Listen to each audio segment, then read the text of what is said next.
адамды кандайдыр бир жаныбарларга теңеп, адамдын башын, бейнесин, жүзүн алып, биягына иттин денесин коюп, башка жаныбардын денесин коюп, кандайдыр бир лакап аттарды коюп чыгаруу бир ушундай адатка айланып, элдер ойлойт окшойт, баягы комментарий жазып койсом эле эртеси мени келип айыппул салып кетет деп. Андай жок, бул жерде процедуралар бар. Анан дагы эң баса белгилеп айта турган жерибиз, сөз эркиндиги менен, эркин ой пикир менен бунун такыр тиешеси жок. Өзүңдүн атың менен чык, бирөөнүн аты менен чыкканга болбойт деген мыйзам дагы жок андай. Демек, фейк аккаунт мыйзамдуу эле, Жок, аны мен мыйзамдуу дейм, фейк деген. Саламатсыздарбы, Борбордук телеканалдын көрүүчүлөрү? Бүгүнкү биздин эфирде Юстиция министринин орун басары Орозбек Сыдыков мырза конокто болмокчу. Көпчүлүккө маалым болгондой, жакында эле интернетте жала жабуу, мазактоого каршы мыйзам кабыл алынды. Ошондо эгерде инсандын жалган маалымат тараткандыгы далилденсе, анда жеке жактарга 20 000 сом, ал эми юридикалык жактарга 65 000 сом айыппул салуу каралган. Биз бүгүнкү эфирде ошо коногубуз менен биргеликте ушул мыйзамдын күнгөй тескейи тууралуу кеп кылмакчыбыз. Саламатсызбы? Саламатчылык. Эфирге келип бергениңизге ыраазычылык билдиребиз. Алгач эле суроону узатпайын анда, дароо эле. Ушул мыйзам боюнча кененирээк түшүндүрмө берсеңиз, анан бул мыйзамды кабыл алууга эмне түрткү болду? Эң негизги себептер? Саламатсыздарбы, урматтуу телекөрүүчүлөр. Бул мыйзам деги эле биздин конституцияда адамдын ар намысы, абийири ал кол тийгиз. Деги эле акыркы учурларда интернет тармагынын өсүүсү менен, адамдардын интернет тармагы аркылуу маалымат алуусу менен, ошол эле учурда адамдар өзүнүн ой пикирин, эмоциясын социалдык тармактар аркылуу жүргүзүү менен, бул ошол эле учурда анын терс көрүнүштөрү дагы өсүү менен адамдарды интернет тармагында мазактоо, шылдыңдоо, ушактоо, алардын ар намысына, кадыр баркына шек келтирүү бул көбөйүп баратканын баардыгыбыз көрүп күбө болдук. Бул жерде андан жабыркаган адамдар ден соолугуна, психологиялык абалына, ошонун кесепетинен үй бүлөлөр ажырашып, адамдар оор кырдаал жаралып, баягы психологиялык жактан сезимтал адамдар өзүнө өзүнө кол салышы мүмкүн. Же болбосо ошондой мазактоо, шылдыңдоого кабылган адам жазган адамды таап, өз алдынча сот кылып, ага бир зыян келтириши мүмкүн. Ошондо бул жерде мыйзам менен жөнгө салуу муктаждыгы келип чыкты. Бул муктаждыгынын айтаардан мурда дагы айтсам, дүйнөлүк практикада, дүйнөнүн 90% өлкөлөрүндө мындай мыйзам эчак 100 жылдан бери иштеп келе жаткан бар. Илгери эле ошол жалпы коомдун каражаттары басып чыгаруу башталып өркүндөгөндөн баштап. Дүйнө жүзүндө кылмыш жаза жоопкерчилиги каралган. Бизде кылмыш жаза жоопкерчилигиге тартууга болбойт конституция боюнча. Ошондуктан укук бузуулар, административдик жоопкерчилик каралып жатат. Дүйнөнүн ошол Америка, Франция, Бельгия, Италияда деле бул ошол моралдык чыгымды келтирүү боюнча да сотко кайрылат. Ал эми ошондой мыйзам бузууга барган адамды 1 жылдан 2 жылга, 3 жылга чейин эркинен ажыратуу да каралган. Же айыппулдар. Мисалы, ачык маалыматтарды караганда Францияда 45 000 еврого чейин айыппул салат. Бул 4,5 миллион сомдон көп. Ал эми алардын орточо айлыгын балким 5 000 евродур же 3 000 евродур, бирок бир канча эсе көп болуп атат. Анткени бул коомдун, адамдын абийириси, моралдык, адеп ахлактык абалга бул абдан чоң таасирин тийгизет. Адамдар, ошодон жабыркаган адамдар корголууга муктаж. Ошол эле учурда адамдын укугун сыйлаган демократиялык принциптерге таянган коомдо эч бир адам шылдыңдоого, негизсиз күнөөлөөгө башка бирөө тарабынан жол берилбеш керек. Ошондуктан мамлекеттик институттар, мамлекеттик органдар мыйзамдар менен жөнгө салынган, мыйзамдар кабыл алынат.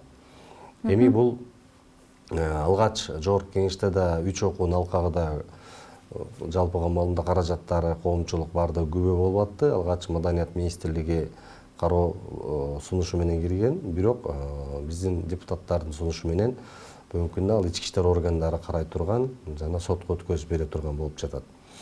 Бул жерде азыр ушул мыйзам 10 февралдан күчүнө киргенден тартып бир топ маалымат жыйындар, маалымат берүүлөр, атайын пресс-релиздер жазылып, элдин калың катмарыга маалымат жетип жатат. Мына ушул маалыматты дагы бир жеткизип билдирүү баарыбыздын милдетибиз. Анткени адам кабардар болуш керек. Ар бир мыйзам кабыл алынгандан кийин, расмий жарыяланып күчүнө киргенден кийин ал иштей баштайт. Мыйзамды билбегендик мыйзам жоопкерчилигинен кутулуп турбайт. Бул жерде мен тактап айтсам, Кыргыз Республикасынын укук бузуулар жөнүндө кодексине 107.1 деген кошумча берене кирип жатат. Бул жерде жалпы коомдун каражатында интернет тармагында, интернеттин сайтында же интернет тармагындагы ошол социалдык баракчада адамдын ар намысын, кадыр баркын атайын адепсиз формада кемсинтсе, бул жеке жактарга 200 эсептик көрсөткүч айыппул, бул 20 000 сом. Ал эми юридикалык жактарга 650 эсептик көрсөткүч, бул 65 000 сом. Анткени бир эсептик көрсөткүч бул 100 сомго барабар. Ал эми ошол эле берененин экинчи бөлүгүндө бул башка адамдын кадыр баркын, ар намысын, атайын беделине шек келтирүүчү жалган маалыматтарды билип туруп таркатса, жеке жактарга ошол дагы эле ошондой айыппулдун сандары көрсөтүлүп атат. Бул 20 000, юридикалык жактарга 65 000. Эми жеке жактар менен юридикалык жактарга токтолуп кетсек, жеке жактар бул жеке адамдар социалдык баракча ачкан, өзүнүн социалдык кандайдыр бир түйүндө колдонуучу катары же өзүнүн аты жөнү менен же башка бир кандайдыр ойлоп табылган аттар менен чыгып, ошол бир конкреттүү адам жөнүндө жазып, ал эми жалпы маалымат каражаттарынын көпчүлүгү бизде юридикалык жак катары түзүлгөндөрү бар, жеке жак катары түзүлгөндөрү бар. Юридикалык жак катары түзүлгөн жалпы маалымат каражаттарында ошондой бир кандайдыр бир адам жөнүндө толук эмес, жалган же мазактоо, шылдыңдоо, бир уятсыз, адепсиз карикатуралар да аябай көбөйүп кетти азыркы учурлардачы. Адамды кандайдыр бир жаныбарларга теңеп, адамдын башын, бейнесин, жүзүн алып, биягына иттин денесин коюп, башка жаныбардын денесин коюп, кандайдыр бир лакап аттарды коюп чыгаруу бир ушундай адатка айланып, бул ушул эң тилекке каршы өкүндүрө турган коомдо интеллигенциянын катарына киребиз, агартуучулардын катарына киребиз деген ушул активизмин деген коомдогу өкүлдөр деле ушуну бир мындай көндүм адатка, ошону бир кандайдыр бир түрткү берүүчү, бир провокациялык, бир адамды кандайдыр бир аракеттерге мажбурлоочу бир курал катары колдонуудагы тенденциясы келе жатат. Бунун өтө чоң кесепети бул ошол элдин адеп ахлактык, култ мүнөздүк, маданий көз карашына жана өсүп келе жаткан муунду тарбиялоодо бул өтө кетиргесин тийгизип келет.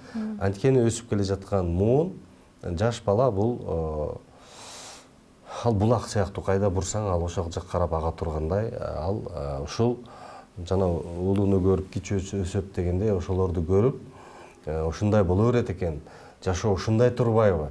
Ушинтип оказывается, ушинтип сүйлөсөң, сен кыйын болот экенсиң, ушинтсең сени баары сыйлайт экен деген бир терс, бир социалдык, бир мындайча айтканда үлгү тутуучу бир көрүнүштөргө жол бербеш керек. Мындайча айтканда, адамды жакшы, туура же болбосо көрүнүп турган кемчиликтерди айтып көрсөтүү, жеткизүү менен да адамдарды таасир этсе болот. Ал эми эң негизгиси, эгер бирөө кандайдыр бир коомдогу адам ушунчалык эле укук бузган, бир жеткен ушул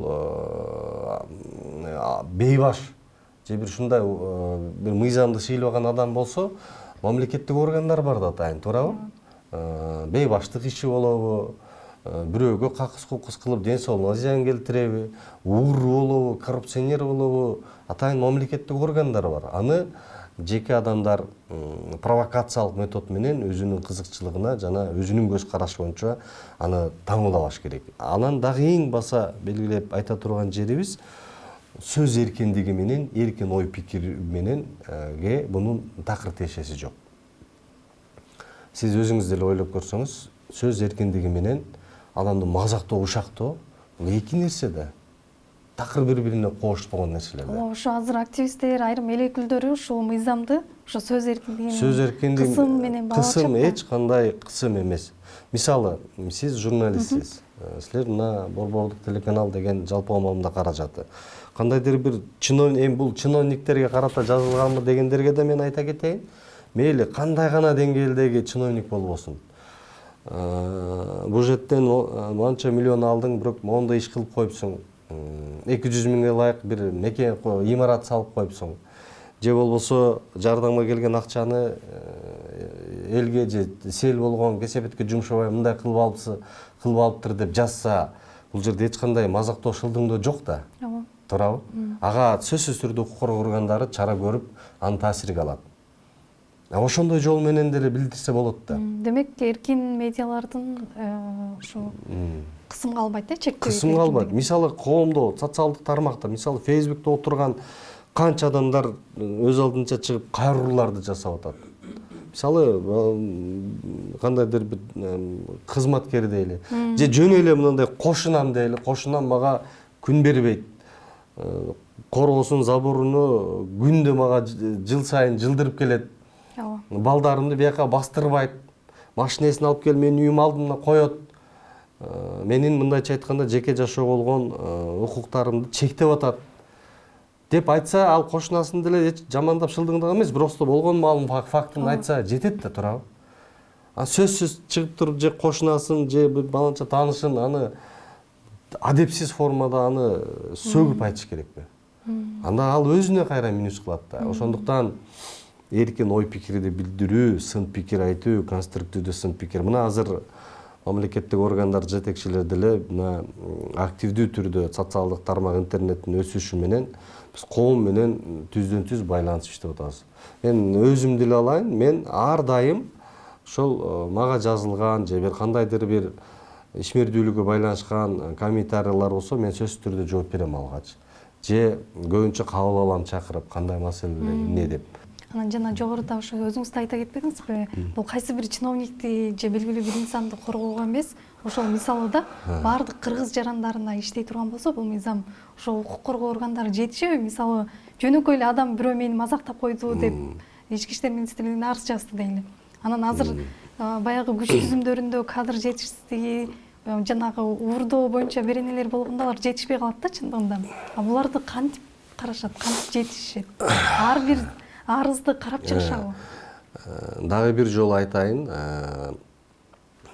мыйзам кандайдыр бир чиновникке карата эле эмес, бул жалпы ошол биздин коомубуздагы мамилелерди жөнгө салууга багышталган.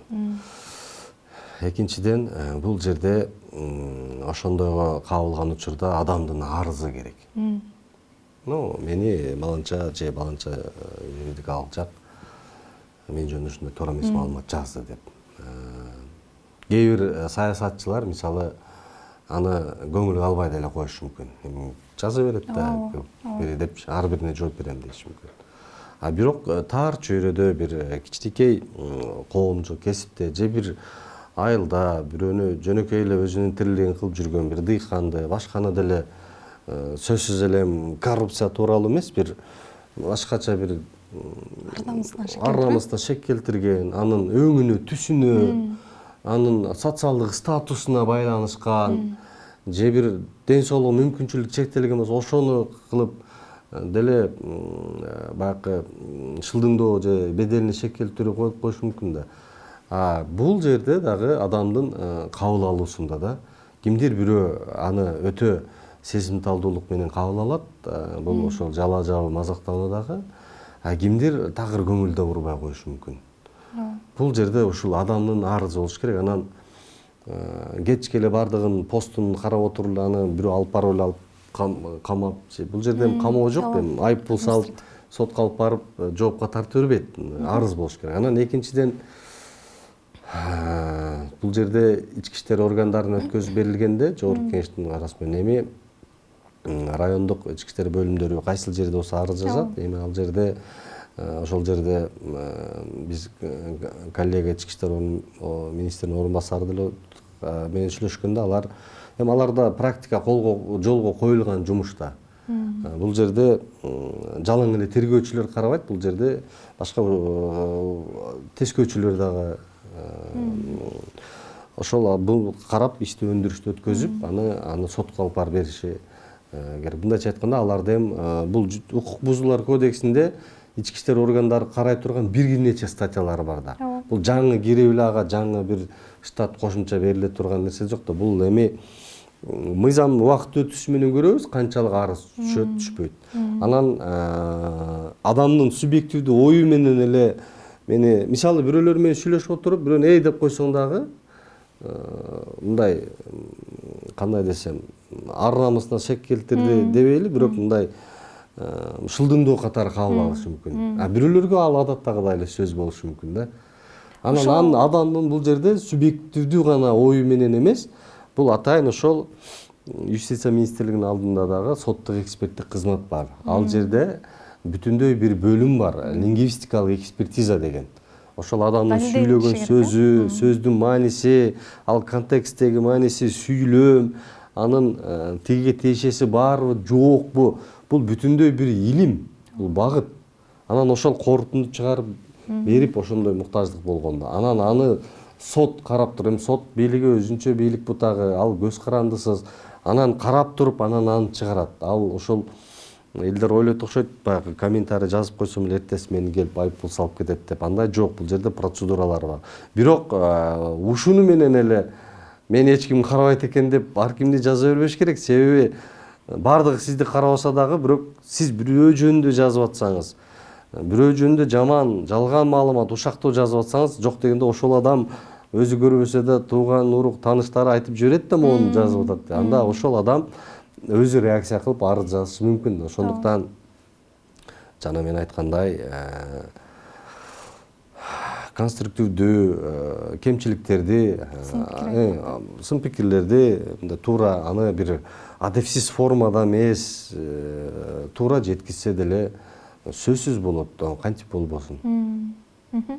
Анан ошол мисалы бир адам азыр баягы фейк аккаунт көпчүлүгүндө эле бар болуш керек деп ойлойбуз да. Негизи фейк аккаунтту колдонуу бул мыйзамсыз да бизде, туурабы? Же жок, ал ошол фейк аккаунт аркылуу мисалы бирөөнүн ар намысына, кадыр баркына шек келтирип жазып койсо, ошону табуу канчалык эме анан социалдык тармактарда өзүңдүн атың менен чык, бирөөнүн аты менен чыкканга болбойт деген мыйзам дагы жок андай. Демек, фейк аккаунт мыйзамдуу эле?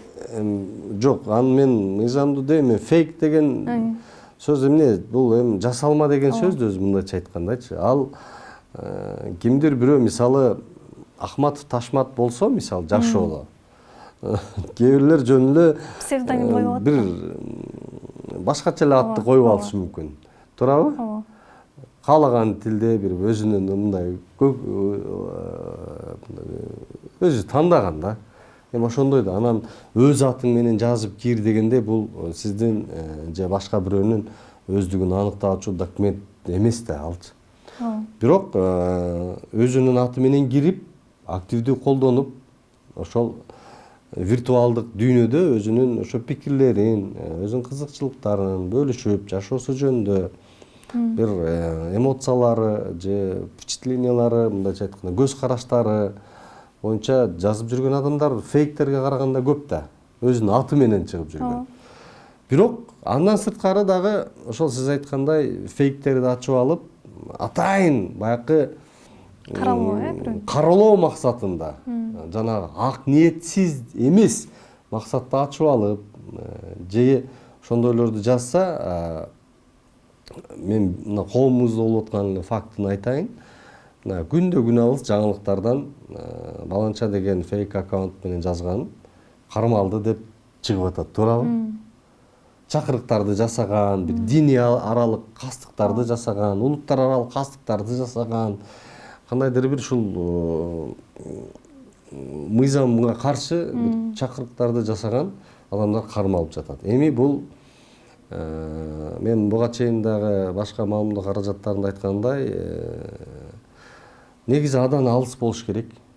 Жана мен айткандай эле конкреттүү оюңузду негиздеп, сын пикирлерди, кемчиликтерди, жетишсиздиктерди көрсөтүп, жакшы сөз, жакшы ой менен деле жазса болот. Бирок жана антип жазсаңар, эми биринчиден ал бир жерде катталып атат. Ал бир жерден интернеттен колдонот. Анын телефону катталып атат, туурабы? IP адрестери же башка. Бул биздин улуттук оператор мобилдик байланыштар менен, номерлер менен алар байлам табылгон, же электрондук кат куржундар менен байлам болгон. Мындайча айтканда баары табылуучу жолдору бар да, ал бир өзүнчө эле чыгып туруп ушул интернет айдыгына кирип кетпейт да. Ал бир жактан интернет алып атат, бир жерден колдонуучу болуп атат, бир жерге катталып атат. Аны менен кирет. Ошондуктан фейк ачып алып эле отуруп жаман нерселерди жазам деген ойдон алыс болуш керек. Өзүңүздүн атыңыз менен болбой, башка ат менен катталып деле кире бериңиз, бирок маалыматтарды көрүп, туура жана ой пикир, комментарий, башка нерселерди жазып отурса болот. Сөзсүз эле аны жаман жакка колдонуш керек, ушу бирөөнү кыжырына тийиш керек. Демек фейк аккаунтту колдоно берсе болот, бирок бирөөнү жамандабаш керек, жалган жала жаппаш керек. Жалган жала жаппаш керек, туура эмес маалымат таркатпаш керек, ушак айтпаш керек, шылдыңдабаш керек, бирөөнүн ар намысына, кадыр баркына шек келтирбеш керек. Буга эч муктаждык. Ушул мыйзамда дагы бир тактоо иретинде суроо бергим келип атат. Мисалы, кээ бирөө мындай түшүнүп калышы мүмкүн да. Бирөөнү ошол менин ар намысыма шек келтирди деп арыз жазаардан мурун ошол айыппул мага төлөнөт депчи. Мисалы, ошол 65 миң, 20 миң мага төлөнөт деп. Бул ал адамга эмес, мамлекетке төлөнүш керек, биздин билишибизче. Ооба. Бюджетке. Айыппулдар мамлекетке төлөнөт.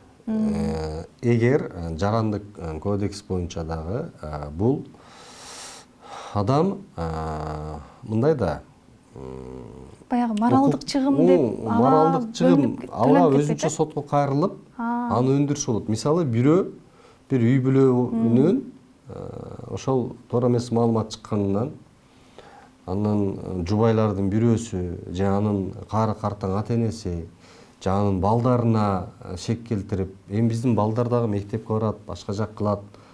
Анан ошодон жана психологиялык жактан сокку урулуп же инфаркт, инсульт, кары картаңдар болсо, анын кесепетинен ооруканаларга жатып, жанагы чыгымга учураса, ошонун айынан ал сөзсүз түрдө сотко өзүнчө кайрылып, моралдык чыгымды өндүрө алат. Эми укук бузуу айыппул. Бул ошол укук бузган күнөөлүү жоосунга карата мамлекет тарабынан коюлган мындай чара болуп атат. Мен сизге бир мисал менен түшүндүрөйүн, биздин элибизге да түшүнүктүү болсун. Ушул укук бузуулар кодекси бул жалган жаладан башка дагы толтура укук бузууларды жөнгө салат. Жол эрежесин айтайын. Жол эрежесин. Сиз кызыл чырактан өтүп кетсеңиз, айыппул салынат сизге. Сиз жол эрежесин буздуңуз. Эмне үчүн? Сизден башка дагы адамдардын жолдо жүрүү, эрежени бузбай жүрүү коопсуздугун буздуңуз. Эгер мейли кызыл чырактан өтүп кеттиңиз, айыппул алдыңыз. Бирок кызыл чырактан өтүп атып, бирөөнүн автоунаасын сүзүп алсаңыз эмне болот? Сиз биринчиден кызыл чырактан өткөн үчүн айыппул төлөйсүз. Экинчи, тигиге бул жерде моралдык болсо, автоунаа менен мисал кылып айтып атканда, сиз материалдык чыгым алып келип атпайсызбы аркы жаранга? Туурабы? Автоунаасы бузулду. Ал деген устага алып барыш керек, оңдоп түзөш керек, ага кем каржысын алып келиш керек. Демек, айыппулду төлөө менен эле тигиден кутулбайсыз да, тигинин деген мүлкүн калыбына келтириш керек. Бул жерде дагы бир нерсе бар. Мисалы, ак ниетсиздик, атаандаштык. Недобросовестная конкуренция деген түшүнүк бар. Кандайдыр бир чакан жеке ишкер же бир чоң бутуна туруп келаткан ишти атайын ак ниетсиз атаандаштар каралоо максатында бир кутум уюштурушу мүмкүнбү? Мүмкүн жашоодо. Ошонун жыйынтыгында жаңы иштеп келе жаткан бизнес кыйроого учурашы мүмкүнбү? Мүмкүн. Себеби ал деген ижарада отурушу мүмкүн. Кызматкерлерге айлык маянай берип аткан болот, кредит алып аткан болот. Бирок ак ниетсиздик жанагы неменин атаандаштыктын айынан тиги бизнесте жабыркашы да мүмкүн да. Туура эмес маалыматты коомчулукка чыгарып салган үчүн. Мисалы, кандайдыр бир азык түлүктү чыгарса, булар моундай нерсе кошуп чыгарат деп. Кийин мамлекеттик органдар атайын ошо көзөмөл, санитардык көзөмөл келип, андай нерселер далилденбесе, бирок элде, коомчулукта, интернет айдыгында жанагы хайп кармаган менен элдин психологиясы да калып калат. Бул баланча ашкана же кафеде моундай тамак берет экен деген, туурабы? Жыйынтыгында тиги бүтүндөй бир үй бүлө бизнес жабыркап атпайбы? Ошол учурда ал дагы сотко кайрылалат. Далилденбеген караандай жалган жалаа үчүн бизнес чөйрөсү тармагы ошо кыйроого учурады депчи. Бул жагын дагы эске алыш керек да. Түшүнүктүү. Рахмат. Биз бүгүнкү берүүдө интернетте жалган жалаа жабуу, мазактоого каршы мыйзам тууралуу кеп козгодук. Анда ошол мыйзамды түшүндүрүп берген биздин коногубуз Юстиция министринин орун басары Орозбек Сыдыков мырза болду. Бул берүү сиздер үчүн пайдалуу болду деп үмүттөнөбүз. Саламатта калыңыздар.